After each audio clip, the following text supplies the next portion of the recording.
Greetings and welcome to the Nerd Perspective Consortium. Today we're going to review the movie Replicas starring Keanu Reeves and directed by Jeffrey Nachmanoff. So let's go ahead and we'll take a look at the trailer and then we'll jump into the movie and see what we come up with.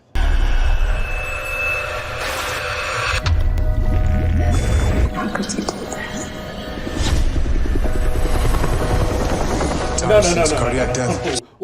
Wait just a minute. You know what? I am not putting you guys through that because the trailer actually makes it look like it's a good movie. And in reality, what the movie truly is right here. Hey, if you guys haven't figured it out already, not a big fan of this movie. All right. It's the first movie in a long time that myself and other members of the consortium that went to see it thought about leaving early. I mean, I was 20 minutes into the movie when the thought occurred to me, I know there's better movies going on down the hall, you know, in this theater. So, one of the big problems with the movie is plot holes. I mean, this thing, you could drive aircraft carriers through some of these holes, and they don't try to really hide them. They don't try to care. It's almost like they expect your brain or you as watching the movie to make your own assumptions and connect dots. And however you feel those dots connect and make sense, then good for you, and that makes for a great movie. All right. The acting in the movie wasn't stellar by any of the actors or actresses involved. It really fell flat. You know, Keanu Reeves is one of those actors that either puts out a really good movie or he puts out some really crappy movies. The guy's got to learn to say no. Like, there's just some movies that when you read, just like, it's not my acting style. And for him, as good as he is in some of his movies, his acting style is not portraying that deep, passionate love, and I'll do anything for love. Or, you know, my family just died and I'm emotionally crushed. He just doesn't portray the emotions very well. You know, in John Wick, it worked for him, you know, losing his wife, but he was an assassin. So he was emotionally disconnected. And so he was kind of like, he was learning to love, and then his wife was taken from him. So it worked in that movie. In this one, it's like they tried to piggyback off of a similar type thing by portraying him as the scientist who was a little bit disconnected from his family.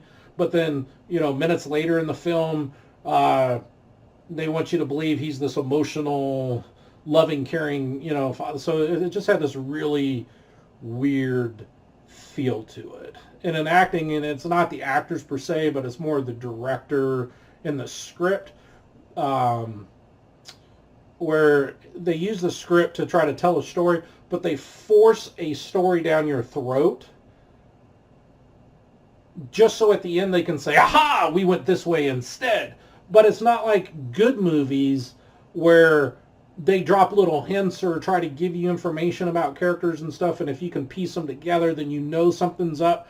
This one is just like this total, we're going to lie about everything, and then we're going to switch it on you, and you're supposed to be okay with that. It didn't really work. And the effects were okay. I mean, you could have done so much with the effects of him putting on the helmet. It looked like one of those face shields where they just kind of cut the glass to do it, and he puts it on, and he swipes, and all the, you know. They didn't even take the time. For those that have seen the movie, don't go see it to prove me right or wrong. But, you know, there's a scene like when he first pulls up the brain, and they have parts of the brain labeled, right? And then they cut, like, to the body, I think, and they cut back to him. Well, where some of those labels were, they're now moved. So, you know, like the frontal cortex was here, and then they pan away and come back, and now the frontal cortex is here, but the brain image hasn't moved. And I don't know which is right. But I do know the image you showed me, the names have been changed. So one of them are wrong. And you figure they would have caught that during the editing or whatever, and like, hey, which one are we using? So very awkward. So again, my recommendation is skip the movie. Do anything you have better to do. Wait for it to come out on TV. And if you're sitting around on a Saturday and you have nothing else to do, watch the movie. If you have to decide between the movie and, let's say, cut the grass, wash the car, cut the grass or wash the car, because that's going to be way better than sitting through Replicas. So if you don't want any spoilers, stop the video now, because from here on out, we're going to get into some of the nuts and bolts and talk about some of the glaring issues that are wrong with the movie and why I'm suggesting that you just stay away and save your money. Okay, guys, if you stuck around, that means you don't mind the spoilers. So we're going to get into the nuts and bolts of this and figure out where we feel like they really went wrong. All right. The first big glaring part that we miss is the system, right? So early in the movie, we're introduced to this lab in Puerto Rico. And the concept is they take a human donor body, they download its brain's makeup onto disk, and then they upload that information into this robot, and they're trying to clone the human brain. All right. So this body comes in, they're wheeling it through the hallway. It's this really nice, intense scene, and it's trying to set the tone for the whole movie. One of the lab guys, which is the Keanu Reeves character's best friend, says, we got one shot at this, right? So they download the information, they upload it into the robot starts to come to, it's realizing something's not right, and it starts ripping itself apart, so they got to shut it down, right? So far, we're in pretty good shape. The boss, the guy that runs the facility, he's kind of a jerk through the whole thing, and they're portraying him, as, we're going to shut you down, you're not making any progress, we need progress, we're going to shut you down, right? So again, they're setting the tone, like, this is important, we got to get this done fast, or we all lose our jobs and we go home. Okay, I'm with you. And so far it all makes sense, right? Then you fast forward into the movie, and Keanu Reeves loses his wife and his children, and he clones them, and we'll get into some of that stuff here in a second. But the bottom line on the cloning is he clones the wife and 2 of his 3 kids, and then once they've been cloned, they kind of come out with their mind, their body and everything is just like it was, but they've got this blank slate. You upload the memory, bingo, bango, they're done, right?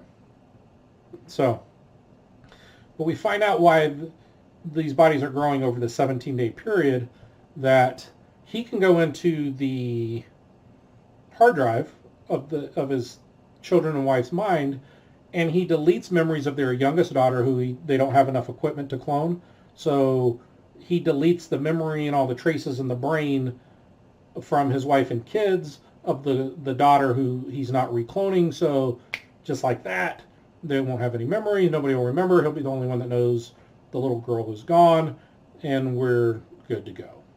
So the bodies are cloned. He uploads the memory. Things are okay, I guess. The wife's kind of robotic in the way she moves, kind of this creepy portrayal of it. One of the kids have some motor function things that they never really explain. Okay. But back to the process, this is a one-shot deal. They're waiting on a new donor so they could try it again. Then as the wife and kids get hurt, they reclone them, they upload it. The daughter starts having these nightmares, so he presumably sedates her, takes her downstairs, hooks her back up the machine. He goes in to the uploaded brain on the computer, and he changes and deletes the memory of the accident, and then uploads that new brain to the daughter's body, presumably overwriting the first brain he uploaded. And now she has no memory of the accident. But wait, this is it's a one-shot deal. What? Now we can do it multiple times, and erase and presumably restore, like, and it's like everybody involved in the picture was like, shh, they'll never know. But if that's the case, once you had one donor's brain on this, that's all you needed. You could run as many tests as you can. But it also set up a different aspect of the movie where the wife was discussing with Keanu Reeves the humanity of the situation, and that, every time they do it and that robot first comes online and starts to realize what's going on, it's suffering. So it's not fair to make another donor suffer and another donor suffer. There's some ethical issues to it. But if you reuse the same brain, it's not multiple donor. It's this whole thing that they're just like, we'll gloss over it and nobody will ever know. But you know what? We knew. Sorry. We figured it out. Right? So that's the process. So the whole process on these things is not right. But then you get into, if we look at just the accident alone where he loses his family, the question that jumps out of my mind is, how'd the kids die? I don't know. So you have this accident. They end up in the river. Keanu Reeves' character wakes up. He looks at his wife. She's impaled. She's dead. He's freaking out. He takes the seatbelt off. He turns and he starts to climb in the back seat. Then he's saying his kid's name, and you hear him calling the names. The camera comes out to this bigger sweeping shot where we see the van, and it cuts to Keanu Reeves carrying one of his kids' bodies out of the water and lays it on the bank, and the wife and the other two kids are already there. Right. And in the background, we see the van in the river. All right. Well, the problem is the front of the van is completely out of the water. You see the windshield, all the passenger side window, and 2/3 of the back door window to the van. Right. And then from back there, you see a little bit of the rear window, and then the rest of the van is submerged. Well, that was true. Where the two kids were sitting directly behind the passenger and the driver, their heads are up where the headrests are, so their heads should have never been on the water. Therefore, they shouldn't have drowned. So you're giving us this visual of the van in the water, right? And our brains are saying, now water's not very deep, but you're saying they drowned. The only way they would have drowned is if they were laying on the floor, but they, really weird. So, it's just kind of wonky. So, but then you have the best friend who all you got to do is ask him once. He's going to say no. You ask him again, and he agrees to do anything, whether it's help you hide your dead family's bodies, clone new bodies for them, steal, millions of dollars worth of equipment from the lab, whatever it is. He's gonna say yeah. So just really, really poor decisions, I think, in the movie. The boss, we find out early, the guy's just a jerk. He's trying to get this project done. He doesn't want it defunded. But then we find out later that he knew about it the whole time because when Keanu Reeves asked the best friend to dispose of the bodies, why'd they bring him into the lab? There was no reason to bring him into the lab. They could have left him in the car, but instead they bring him into a high security building in front of all the cameras and everything. They lay him on the floor in this loading bay, I think, just to turn around a short time later and say, dispose of the bodies for me. But anyway, so through that whole process, the boss catches his best friend before the best friend has a chance. The best friend obviously doesn't say anything because we find out later he betrays the Keanu Reeves character. But the boss throughout the rest of the movie is portrayed as just this jerk who's worried about the project getting shut down and yada, yada, yada, until the moment we find out the I gotcha moment. Like, we knew, you think we're all idiots. All right? Because it went from you think we're a biomedical company, which we're not. We're really military, and we're going to take your technology, we're going to imprint it into these robots, and we're going to use real soldiers so that the robots do the fighting and the soldiers don't, and we're going to get rich doing it, and you're a moron for thinking that we were trying to do some biomedical research. But you never gave us an opportunity throughout the movie. There was never any hints. There was nothing to help us come to that conclusion on our own. As a matter of fact, you spent a substantial amount of time throughout the movie trying to make it seem like the boss had no clue what was going on, where early in the movie you could have said anything, like, because they lied to the boss in the beginning and said that he had pneumonia. But at that point, the boss already knew what was going on, so why would he ask why the Keanu Reeves character is not at work if he already knew really what was going on because he caught the guy the night before? Like, so there's this weird, like, we're going to force you into one storyline, and then in the end you're going to go, I missed it. There was nothing to miss. It just was this charade through the whole thing so they could say, I gotcha, right? It just didn't work. So anyway, you kind of fast forward into the movie, and the bad guys are chasing them, and the wife wants to know, do you think they're tracking us by the GPS in the car? And Keanu Reeves' character says, no, they're tracking you. What? And she's all afraid, like, what do you mean they're tracking me? And he's like, when we clone you inside the tank is the tracker, and it implants to your spine, and there's no way to remove it. And she's like, what? The kids are like, what are you talking about? What do you mean? Right? And she's like, take us to the clinic where she knows how to deactivate this thing, right?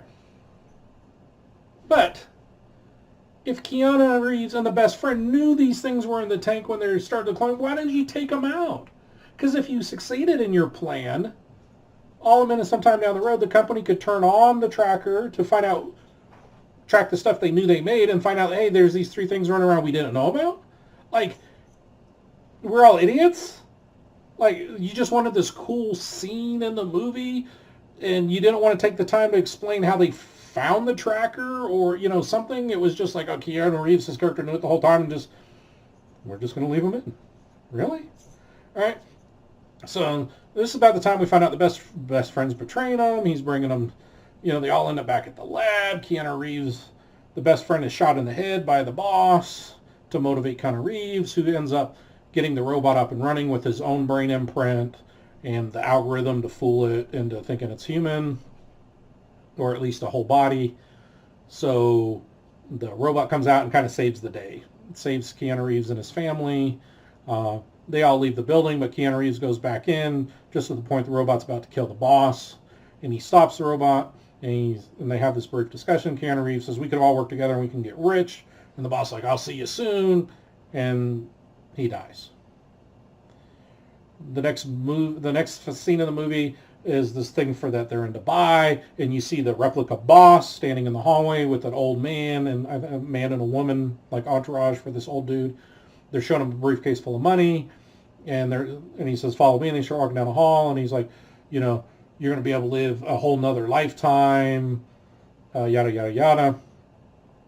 So presumably the guy's buying a younger version of himself where they can upload his brain into, and the guy can live a whole nother life with all his money, and if he can pay for it again, then he can do it again. They enter a room that has like the tank to clone the body, and you see the robotic version of the Keanu Reeves character, and he's like, something about, let's get this started or something. Okay, and then the movie ends. All right. But then the big thing is why the boss? Like, he didn't do anything for the movie. Like, he ran the facility, but Keanu Reeves' best friend, he was the clone master. Like, he's cloned all these animals and stuff in the past. He's the one that set up for the humans. And you don't clone him? The guy that knows what he's doing? You clone the boss? Why? Like, I don't know. They didn't care. They don't want to explain it. They didn't want to do nothing. We were just told to shut up and enjoy the movie. I don't know. It is what it is. So, again, our recommendation is skip the movie. Don't go see it. Save your money. There's too many other good movies out there. Go bowling, do something. Just don't see the movie. If you've already seen the movie, I'm terribly sorry about that. And there's nothing we can do. It's 2 hours I cannot get back to you in life. If you liked our video, hit the subscribe button down below. If you already subscribed and you want to know when we upload new content, hit the bell button. And then in the comments below, go ahead and leave any comments you have. Remember, this is a family-friendly channel. But tell me if I'm wrong. Tell me if you enjoyed the movie. Or tell me if you agree with me. But leave the comments below. And until then, let your nerd flag fly, and we will see you in the theaters.